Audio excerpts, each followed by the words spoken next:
Hi everyone, welcome to Moscan. So in today's video, we have been given one source degenerated current mirror circuit.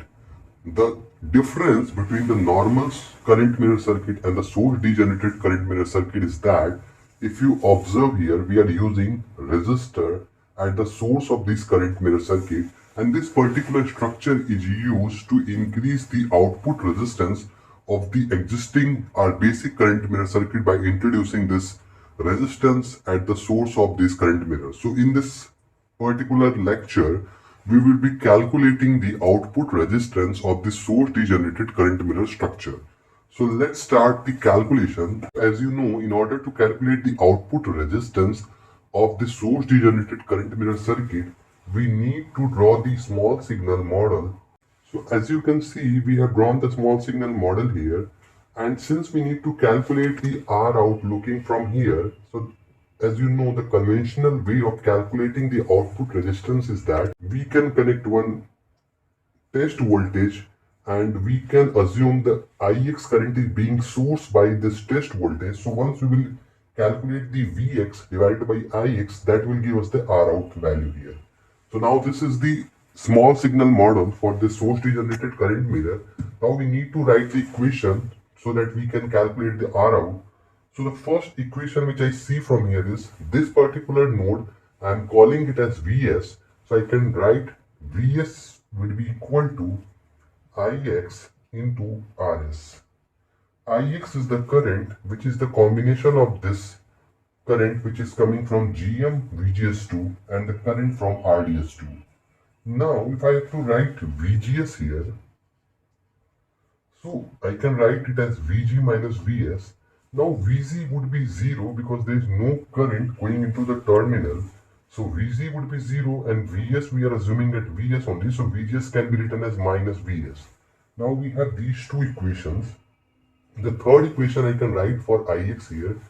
As I mentioned, Ix current would be equal to the GM2 into VGS plus the current flowing in this resistor. So these two branches are in parallel, so the current GM2VGS plus the current flowing in this resistor, combined current of these two branches will flow from RS.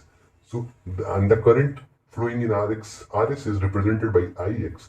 So for GM2VGS we can directly write GM2VGS, but the current which is flowing from resistor, for that I can write it as minus Vs upon RDS2. So current is equal to V upon I. V is basically delta V, which is Vx minus Vs upon RDS2 resistance. Now, if you know we have the value of Vgs and Vs, we can substitute these two values in this equation of Ix.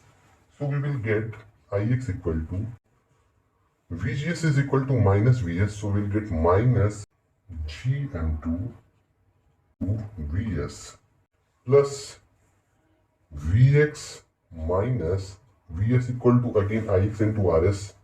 So Ix Rs upon RDS2.